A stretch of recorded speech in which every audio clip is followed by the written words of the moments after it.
Boa noite, caros espectadores e ouvintes. Vamos conversar.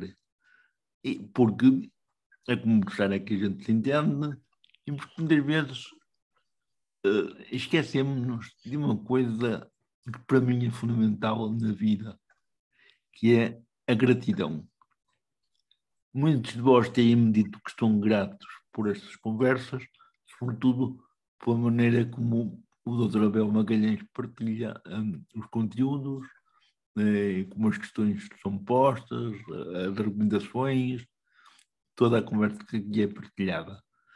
Hoje, eu sei que se vocês pudessem, que agradeciam vivamente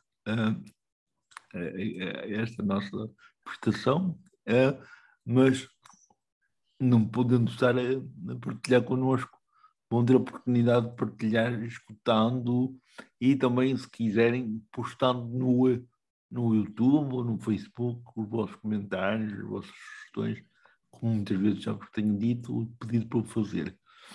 Então, sendo o tema a gratidão, uma coisa que pouca gente agora usa e deveria de usar muito mais vezes, porque era bom que as pessoas reconhecessem o quanto é bom estar vivo, o quanto é bom a gente estar agradecido por tudo que nos acontece. Eu começo por agradecer, mais uma vez, porque nunca é demais, a disponibilidade que o Abel tem para estar aqui à conversa connosco e partilhar mais um bocadinho desta sua filosofia de vida, desta maneira de estar, e hoje com esta cor bonita que a gratidão deve ter. Eu não sei qual é a cor da gratidão, mas deve ser uma cor muito bonita. Abel, mais uma vez grato por aqui estás, grato pelo dom da vida que tu és, que tu tens. Vamos à gratidão? Ou a gratidão é que vem a nós? Quer dizer, eu penso que a gratidão não vem a nós, penso eu. Nós vamos a ela. Mas se entendermos que a gratidão, aqui, a palavra gratidão para mim é a ação de graças, a ação de agradecimento por graças recebidas. Então, as graças vêm a nós e nós vamos às graças, recebemos as graças do coração agradecido. Isto é, um coração festivo por ser, digamos, objeto de tanta bênção, somos os beneficiários das graças que a vida espalha assim a rodos, que nós nem sempre estamos suficientemente atentos para saber tantas que vão. Quer dizer, aqui eu lembro-me sempre do Salmo, não sei exatamente que Salmo é, que depois é cantado por Padre Zezinho, que diz: os teus carinhos para comigo, Senhor, são mais numerosos que os grãos de areia das praias do mar. Isto é uma canção do Padre Zezinho, já nos finais da sua carreira de padre e cantor, e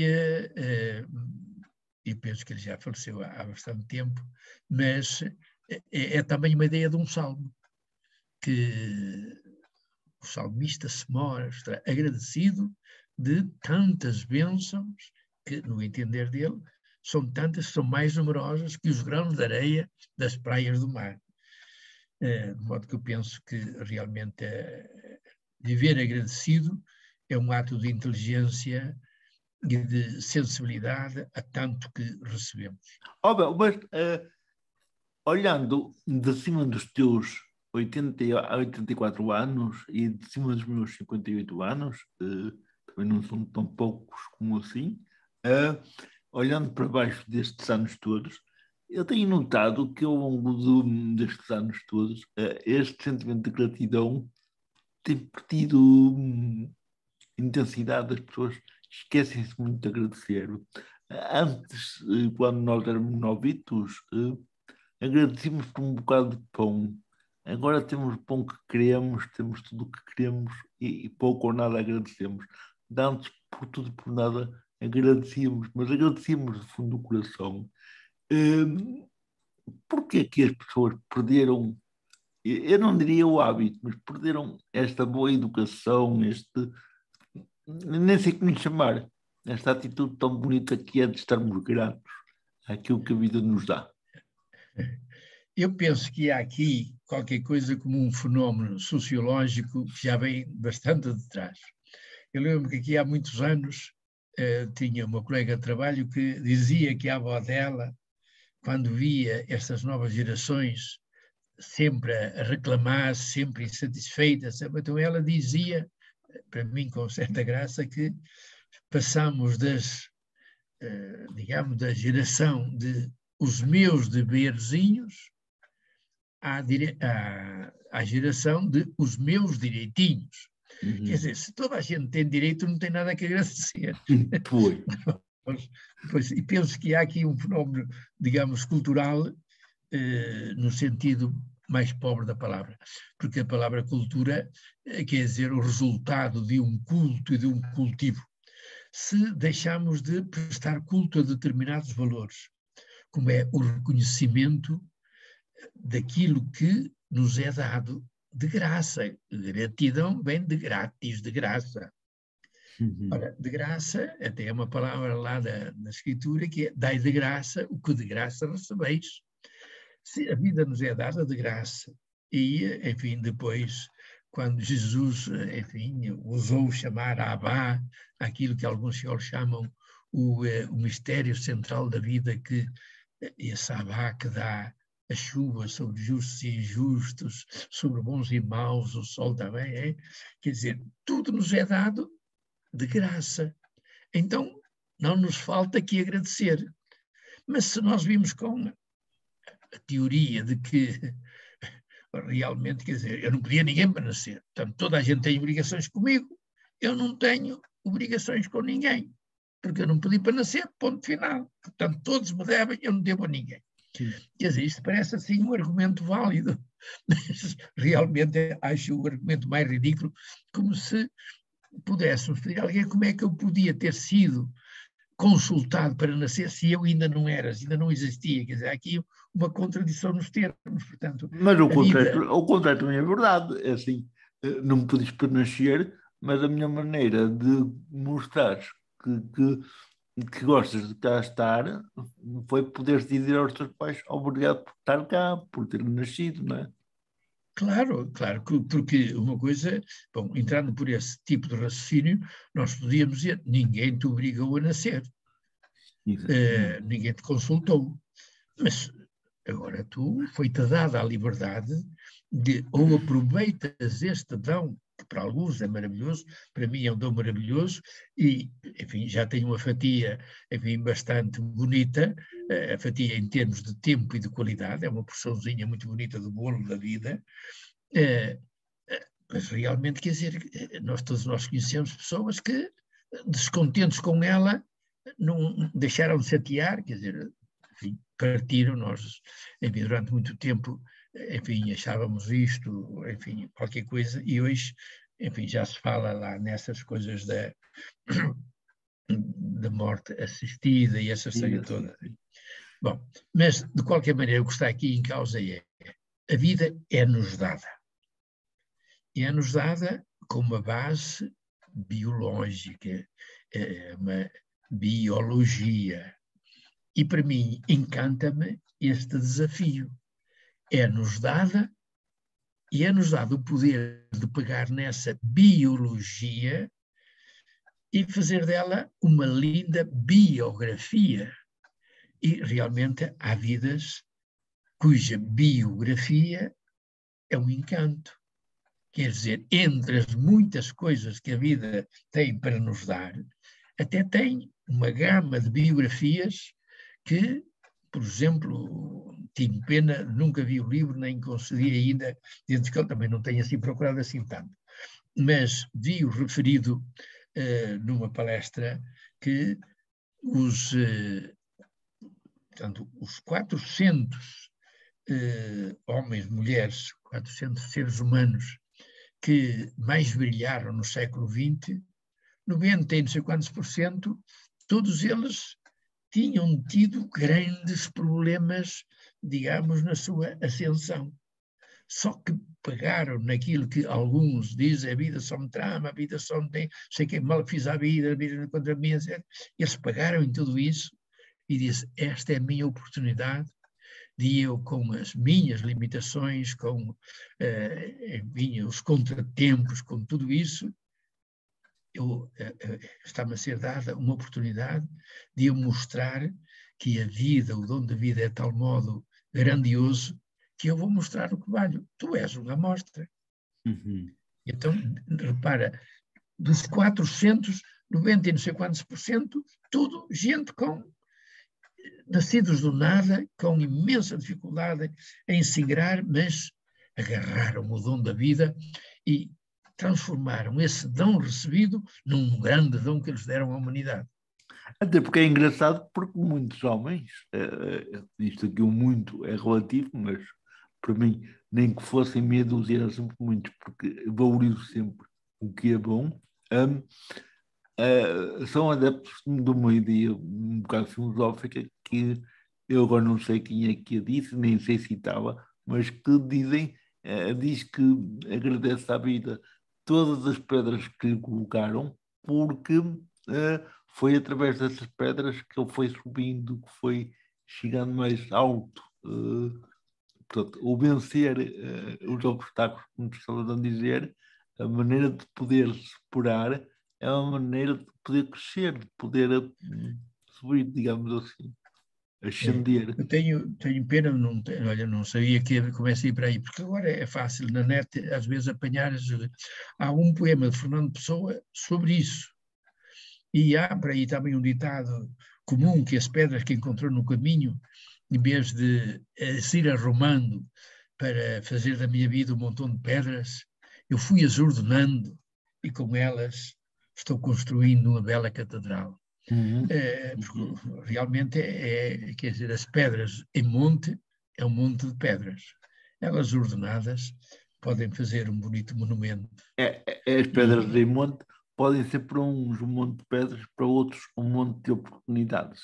um monte de oportunidades. Estão ali as pedras, não preciso buscá-las mais dentro. Elas estão ali, eu vou, ou estão na minha vida, e elas vão-nos chegando, quer dizer, porque outra coisa que eu gosto também de encarar a vida, é uma imagem que eu colhi, penso que é em John Paul há muitos anos, que é a vida é surpreendente porque ela é um puzzle que vamos construindo, só que as peças vão chegando em caixa fechada a cada dia. Uhum. Cada dia traz a sua peça. E nós temos de abrir a caixa e ir encaixando aquilo no puzzle que já está para abrir o leque para o futuro que o puzzle vai revelar. Então, quer dizer, este tema, a gratidão, a mim encanta-me, porque é um desafio permanente de estar atento ao que recebo. Depois vivo nesta convicção que há muitos anos colhi e depois fiz a minha, e realmente a minha experiência diz-me que ela é verdadeira. Quanto mais agradecido eu aprendo a viver, mais experiências de bênçãos que caem sobre mim eu tenho. É como se as bênçãos que eu recebo estão na ordem proporcional à, digamos, às vivências de gratidão que eu alimento em mim. Mas por que será que é tão difícil dizer obrigado? Obrigado por isto, obrigado por aquilo, porque no fundo há coisas tão pequenas que podem ser tão grandes, mas que nós não agradecemos. Parece que temos, como estou um bocado a dizer, sempre direitos e os direitos são proporcionais aos deveres. Quer dizer, eu acho que nós devíamos ter mais deveres do que direitos, porque. Eu penso que é bom nós, digamos, consciencializarmos de que direito e dever é uma díade. Quer dizer, não podemos falar em direitos sem falarmos em deveres, tal como não podemos falar em deveres não falarmos em direito. Isto às vezes parece assim um bocado chocante ou ousado, mas eu gosto muito das palavras que formam um díade. Porque a díade, claro, o exemplo típico da díade é a moeda que tem cara e coroa, não é? Mas o que caracteriza a moeda é que, se separarmos a cara da coroa, lá se vai a moeda e ficamos sem cara nem coroa. Nem coroa. Porque ficamos sem moeda nenhuma, porque digamos, díade é um todo. E eu penso que, gosto também de pensar assim, Deus e o homem e Deus, é uma díade inseparável. E então Deus como que quis criar deveres para conosco. Deus como que se sente no dever, está sempre à nossa disposição. É o dever do amor. Deus, enfim, é amor, e o amor por sua natureza, ou se quiser, por seu dever, é como é a água. A água, por seu dever, por dever da sua própria natureza, é diffusivum sui, é derramante-se. Se não está comprimida em algum vaso, não está livre, ela tende a derramar-se. Assim é o amor, Deus para conosco. Ora, nós também, como o que é que somos sem o amor de Deus? Então, quer dizer, podemos arranjar outra palavra. A gente diz o ser, em vez de... Mas eu gosto muito de pensar que um poeta de nome Arato, que é do século III antes de Cristo, que é citado por São Paulo. Só que o Arato era pagão, era um poeta grego que dizia que, referindo-se ao ser, ele dizia: nele vivemos, nele nos movemos, nele respiramos, nele existimos, dele saímos e nos mantemos. É engraçado, São Paulo, falando aos gregos, e ele que também era grego de cultura e de condição, quando se converteu ao judaísmo, quando se converteu ao cristianismo, perdão, ele era um grego, mas grego de cultura, mas de fé era judeu. E, digamos, quando se converte ao cristianismo, quando ele tenha aquela clássica queda do cavalo, não sabemos se ele ia a cavalo ou não, mas daí a imagem que naquele tempo as viagens faziam-se essencialmente a cavalo, então estamos a imaginá-lo a cair do cavalo, quer dizer, cai da sua soberba e entra na sua verdade. E reconhece que o irmão que eu persigo é o próprio Jesus que eu persigo. Então ele aí, depois todo inflamado, diz, como diz um dos vossos poetas, nele respiramos, nele nos movemos, nele existimos, nele nos mantemos. Quer dizer, eu achei tão bonito que São Paulo, repara, no século I, vai 300 anos atrás, buscar um poeta pagão, vamos dizer assim, que era a dicotomia que se punha, e diz, reparem que até já ele, e, enfim, também o célebre discurso lá no Aerópago da Grécia, que ainda lá está assinalado, terá sido aqui, pronto, como há aqui na Sé também há ali uma pedra que diz, foi aqui nesta pedra que Dom Pedro Pitões pregou aos... Também lá no Aerópago, em Atenas, também há lá o sítio onde a pedra, foi aqui neste sítio que São Paulo falou, e disse, nós temos aí um Deus desconhecido. Pois eu hoje trago-vos a graça de vos dizer quem é esse desconhecido. Esse é Jesus de Nazaré, etc, etc, etc. Quer dizer, para quem está atento a esse mundo interior, isto é uma novidade permanente. E quem, digamos, se deixa espantar, se deixa estontear, se deixa maravilhar pela novidade, que a vida é permanente, repara, hoje é a primeira vez, nos meus 84 anos, é a primeira vez que eu estou contigo desta maneira. Eu nunca falei contigo sobre a gratidão. Hoje, 13 de março de 2022, repara, primeiro uma novidade. É o dia em que nós estamos gratos pela ordenação do Papa Francisco. sempre, sempre, sempre aqui. E há pessoas, por exemplo, tenho uma amiga que volta e meia me diz, diga-me uma coisa bonita. E eu às vezes digo assim, mas quem é que quer mais bonito que a menina e eu? É Porque, verdade. quer dizer, não há nada, quer dizer, não sei, um poeta qualquer que disse, de todas, penso que é qualquer coisa que é um daqueles bispos, Isidoro de Sevilha ou de Leão, que século I, século II, depois de Cristo, chega a dizer, de todas as maravilhas, a maior é o ser humano. E Mas, São ó, Isidoro diz, Bel, há um bocado foste-me buscar uma imagem muito bela, para mim é muito marcante, eh, que foi a queda de pau, a queda do cavalo, digamos, a queda da vida, a queda que ele teve sim, do alto da vida dele, claro, daquela arrogância que ele tinha, daquela antagonia que ele tinha com os cristãos. Pronto. claro. Aquela queda que ele teve tornou-se mais tarde numa, num objeto de gratidão, porque ele ficou grato por ter se convertido, por ter caído, porque se não fosse a queda, se calhar nunca se tinha convertido. Claro, eu não sei se, isso agora não vou dizer que conheço suficientemente São Paulo para saber se ele tem alguma coisa parecida com isso ou não, mas sei que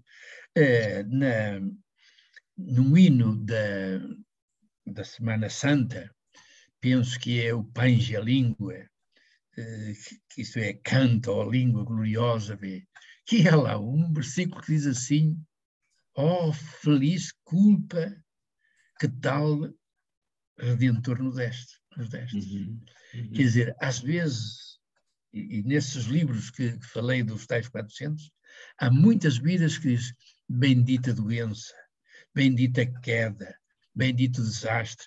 Por exemplo, este homem que tem um CD, que já falei nele, que é qualquer coisa, agora o nome falha-me, é qualquer coisa liso, que tenho um livro que penso que não está traduzido em português, que é La Campana, não há sonada. Os sinos ainda não tocaram por mim. E ele uhum, era um corredor da Motorola. uhum, Tinha sido escolhido pela Motorola para apresentar enfim, a Motorola num dessas grandes corridas internacionais. Claro, uhum, 18 anos, escolhido pela Motorola, estás a ver, cheio de speed. uhum, Entretanto, tem um acidente que ficou paraplégico. E só desejava era morrer porque o sonho dele truncou.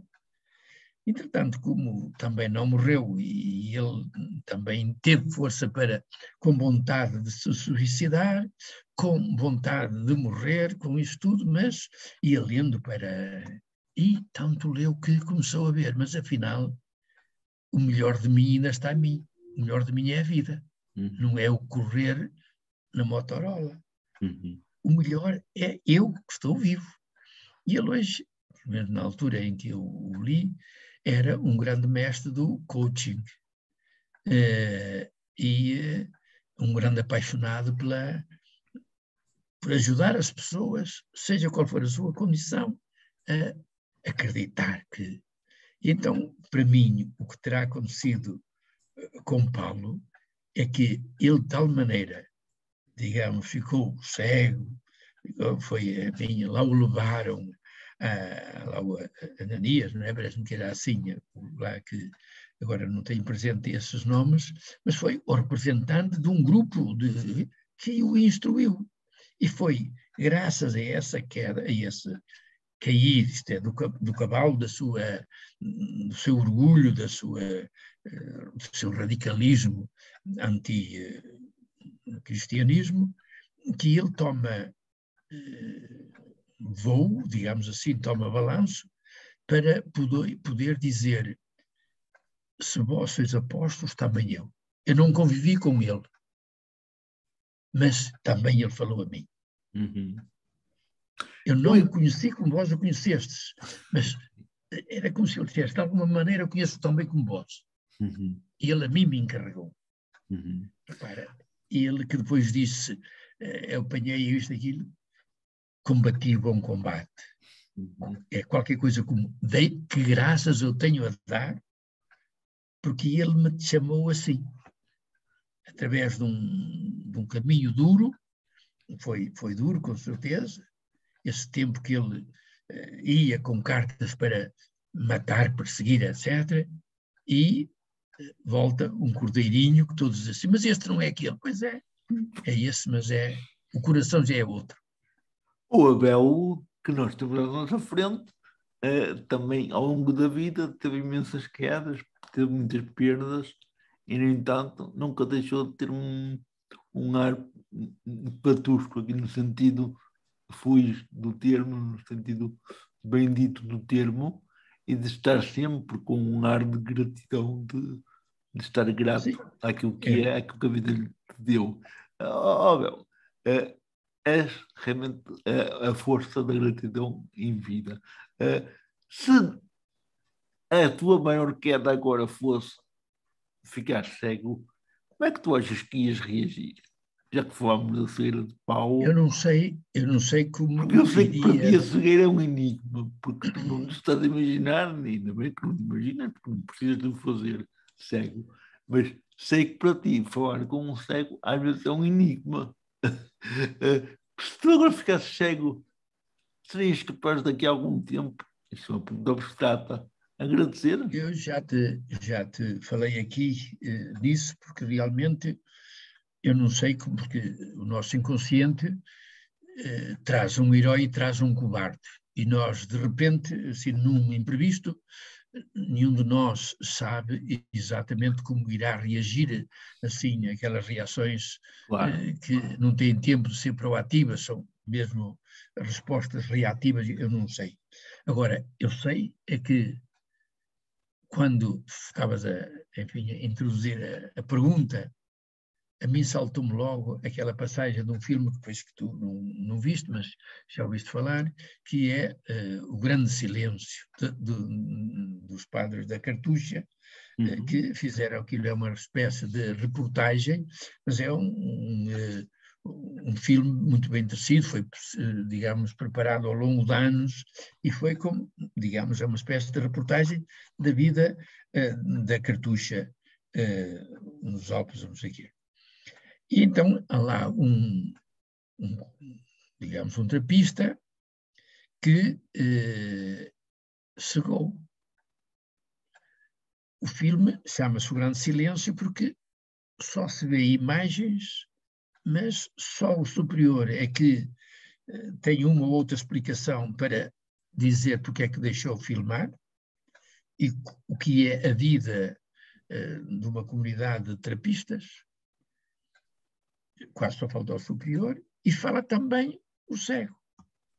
Portanto, há Uhum. um monge que cegou.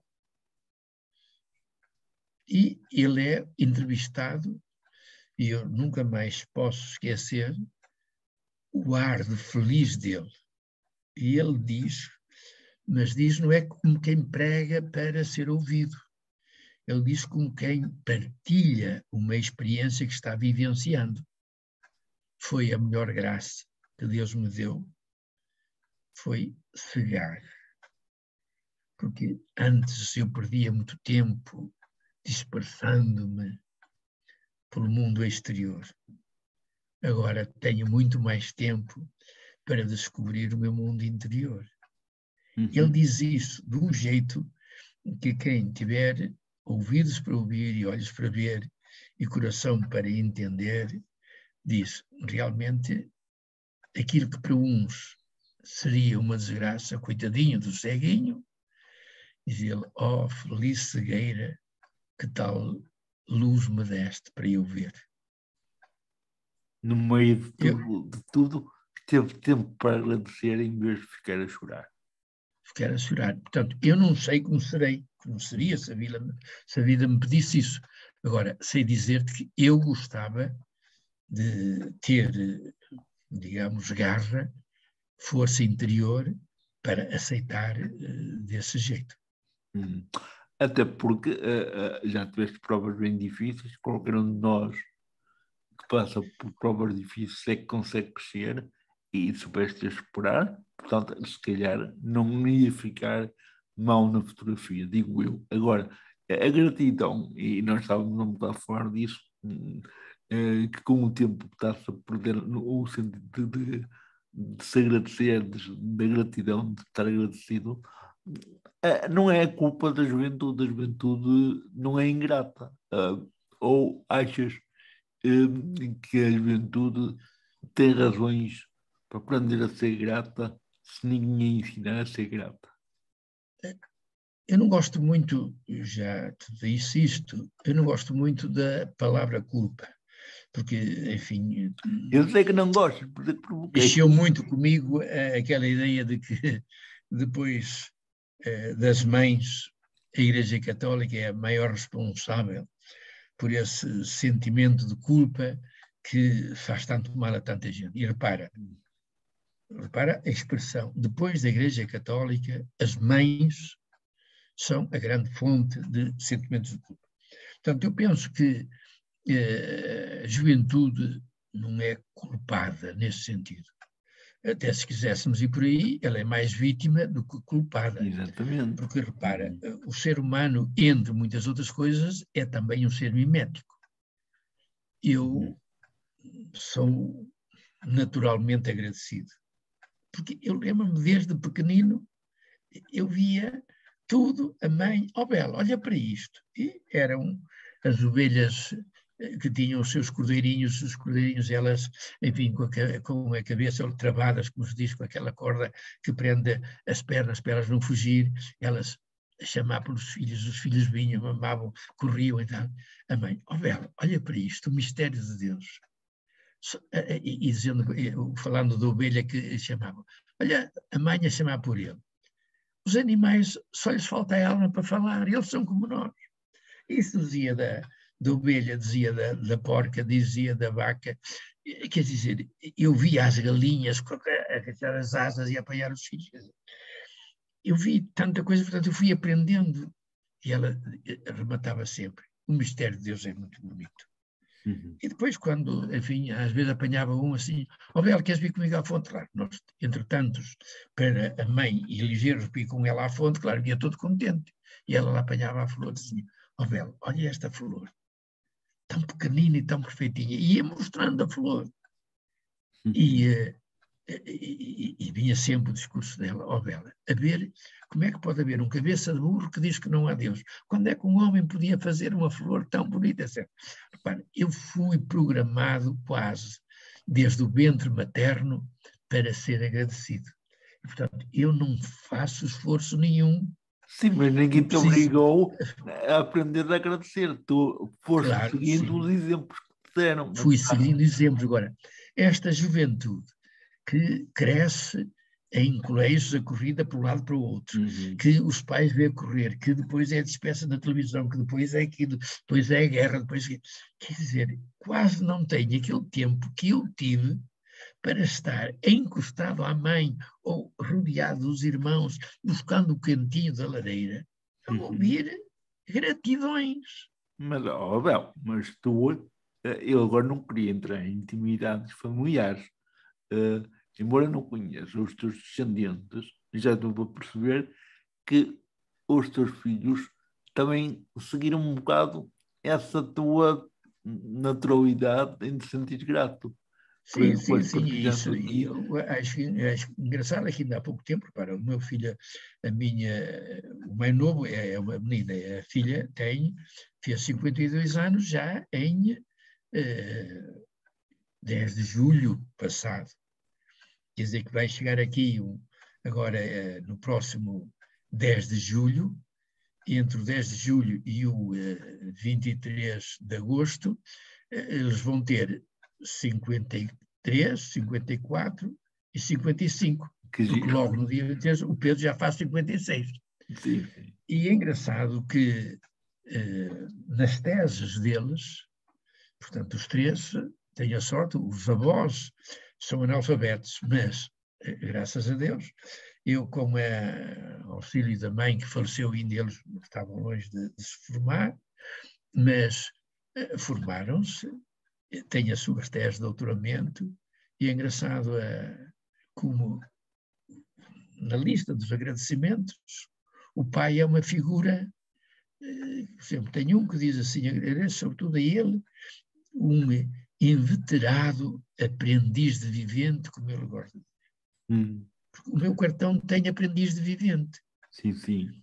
E ele diz na tese que se resolveu a doutorar-se,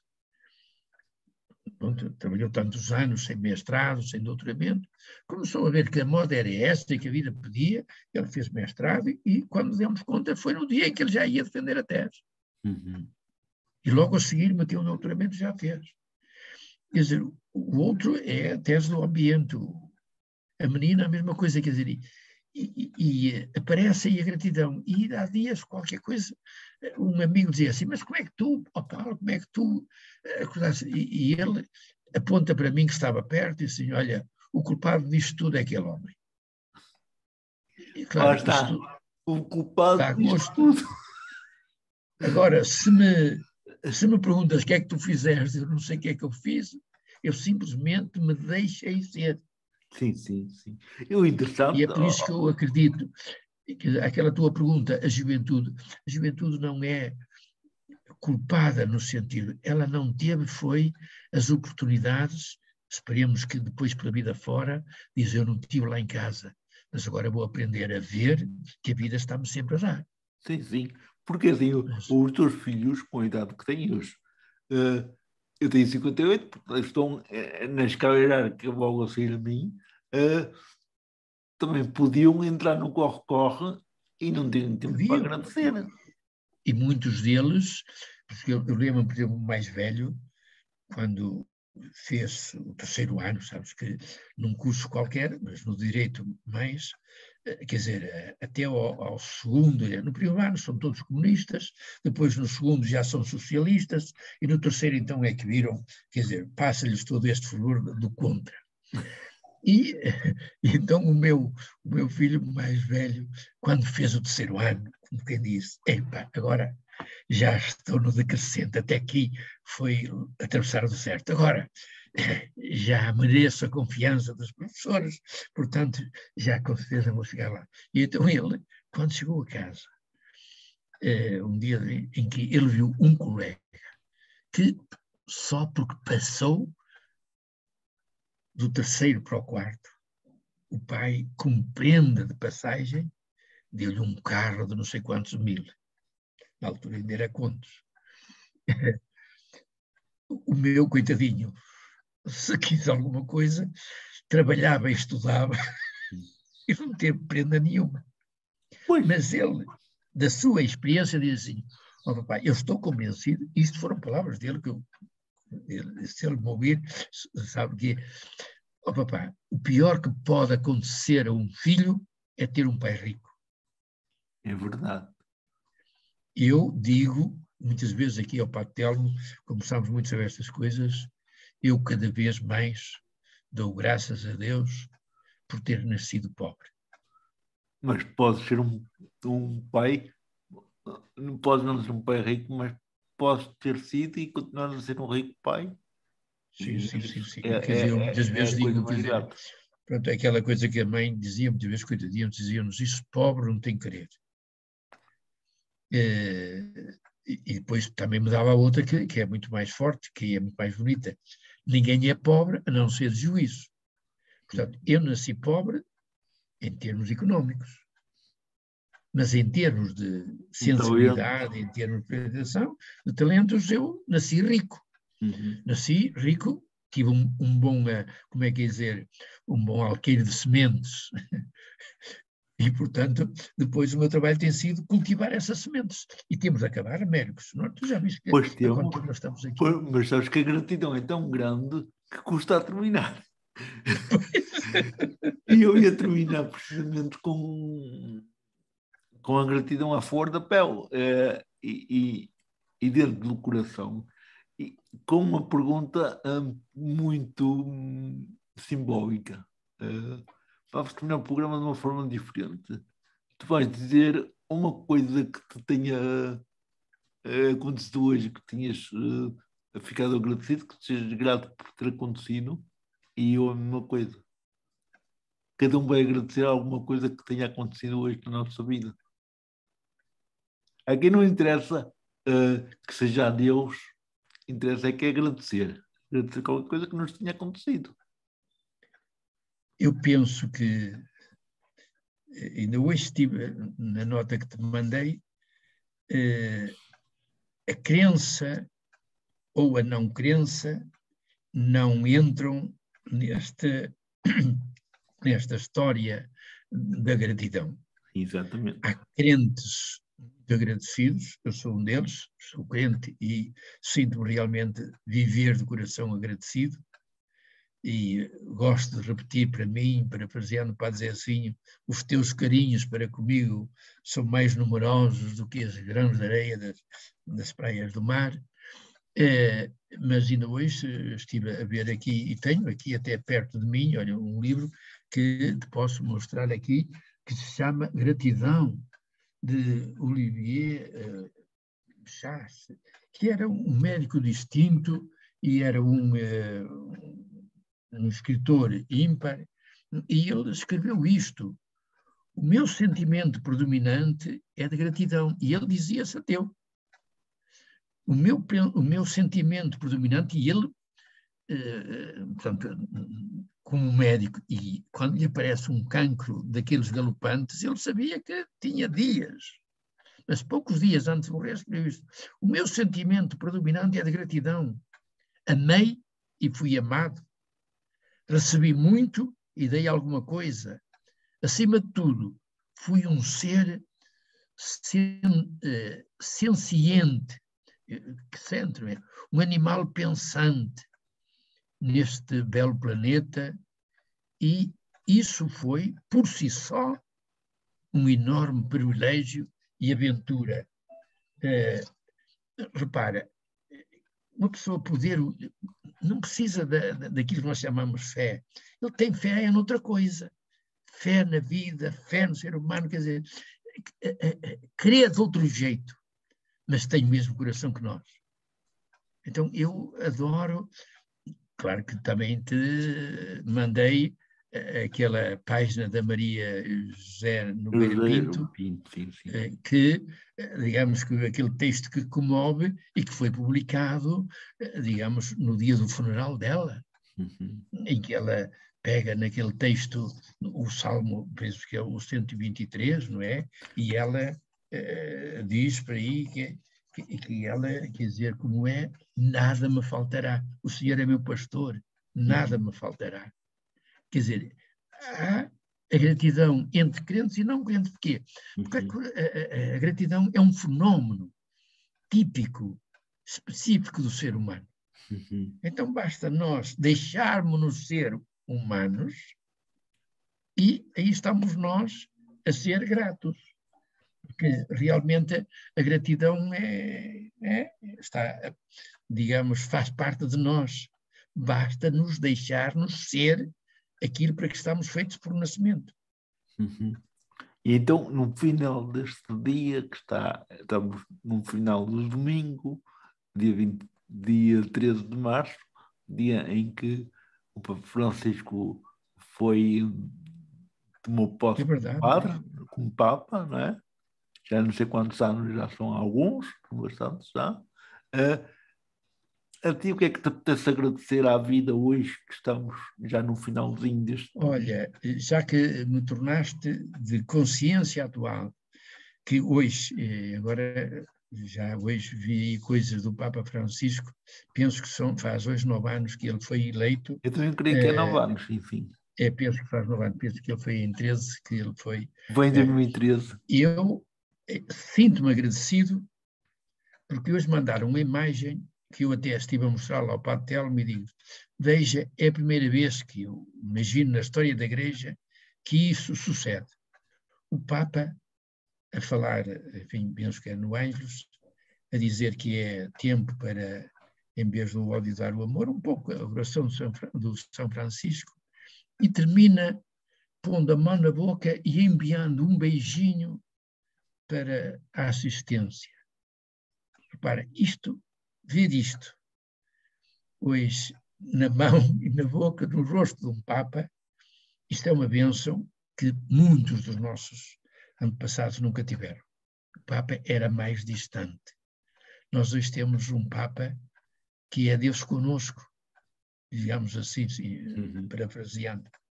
E isto, quer dizer, para mim que sou crente, é qualquer coisa como o rosto visível. Como Jesus foi o rosto visível de Deus, este Papa é um rosto visível de Jesus, que, pronto, que a história vai revelando que não foi um senhor, tentou ser, e de alguma forma, aquilo, foi começando por ser um operário, mas aquilo que os salmos que ele quase sabia de cor, que ele recitava, portanto, na família dele, os salmos o saltério devia-se rezar muito, e os salmos estão fartos de falar do rei servidor. Portanto, termos um Papa servidor, representando um rei servidor, que é o nosso Nazareno, que fez da cruz a sua glória, estás a ver? Uma derrota, como reza aquele canto, ó morte, onde está a tua vitória? É assim. Para mim não tenho, é disso que me sinto grato de poder estar aqui a falar contigo sobre estas coisas. Sim, mas isso já tens mostrado todas as vezes que aqui estamos e é recíproco. Agora eu partilho contigo uma coisa que também, o meu conhecimento hoje, apesar da minha cegueira, apesar de eu não ver, alguém, por acaso a minha esposa, descobriu uma imagem que encontrou na internet. A internet está também cheia de coisas boas. Em pleno teatro de guerra, um padre de braços esticados, de mãos abertas, e veio pousar uma pomba. Isto foi muito tempo a dar bicadas nas mãos. Eu, na altura, a primeira coisa que eu disse foi: isto pode ser um sinal de esperança. E acreditei que a paz é possível. Só este sentimento de que podia, através de uma pomba, pousar nas mãos de um homem, por acaso é padre, podia ser um homem, podia ser um rei, num tempo de guerra, num teatro de guerra, em que eu faço ideia, o medo e os ruídos assustadores que por lá abundam, tudo deve ser assustador. Uma pomba, um animal tão frágil, não ter medo e pousar na mão de um homem, calmamente, a dedicar a mão do padre. E na altura, apetece-me dar graças por haver ainda gente que acolhe a pomba que para nós cristãos tem um símbolo tão forte, mas mesmo que não tivesse como cristãos, é um animal simples, humilde, mas muito genuinamente pôs a ouve na mão aberta, sem medo. Isto para mim, podem dizer que é doidice, que é poermice, mas eu acredito que é um sinal é um sinal de esperança, que a paz vai chegar muito próximo. Esta é a minha partilha que faço contigo, porque sem ver, eu não vi, eu gostava de ter visto esta imagem, deve ser fascinante ver uma pomba pousada na mão em tempo de guerra, e a gente sabe que a pomba é o símbolo da paz. Foi-nos sempre dito isso, não é? E eu achei muito giro, muito belo este quadro. Olha, e já agora foi com certeza no mesmo, repara, ontem, eu vi ontem, que mandaram um vídeo com um carro que levava o Santíssimo da Catedral de Kiev para um bunker. E o tempo era como se fosse ao fim do dia, já o lusco-fusco, e aquele ambiente de ex-chuva, a série de pessoas que ao longo do caminho, tal como acontece nas procissões, quando passa o Santíssimo, ajoelhar-se, quilómetros e quilómetros, cheios de gente que ajoelhava pelo caminho ao passar o carro com o Santíssimo. Quer dizer, ainda há sinais, Américo. Não sabemos quando é que vai ser, nem sei como lê-los, mas que há sinais de esperança, há. Bel, E tu és um sinal dos tempos. E no próximo programa também iremos ver qual será o sinal que o tempo nos vai dar para nós continuarmos a conversar. Até lá, muito obrigado. Obrigado a si também, caro espectador. E esperemos que quando voltarmos a gravar já possamos ter novas da paz. Obrigado, Abel. Deus, Américo. Boa noite. Deus.